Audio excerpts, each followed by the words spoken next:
এই জন্য আমার নবী হলো নূর। জোরে কন্যা সুবহানাল্লাহ। নবী কি? নবী হলো নূর। এই জন্য নবীর নূরের কোনো ছায়া ছিল না, নবীর কোনো ছায়া ছিল না। নবী যেই দিক দিয়ে যাইতো সেই দিক দিয়ে গাছপালাগুলো নবীরে সালাম দিত, পাথরগুলো আমার নবীকে সালাম দিত।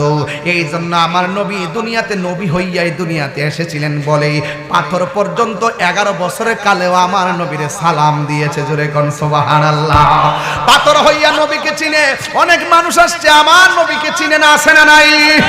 এই জন্য জাবির ইবনে আব্দুল্লাহ আনসারী রাদিয়াল্লাহু তাআলা আনহু قال قلت يا رسول الله ابي انت وامي اخبرني عن اول شيء خلقه الله تعالى قبل الاشياء قال يا جابر ان الله تعالى خلق قبل الاشياء نور نبيك من نوره فجعل ذلك النور يدور بالقدرة حيث شاء الله تعالى ولم يكن في ذلك الوقت لوح ولا قلم ولا سماء ولا ارض ولا جن ولا ملك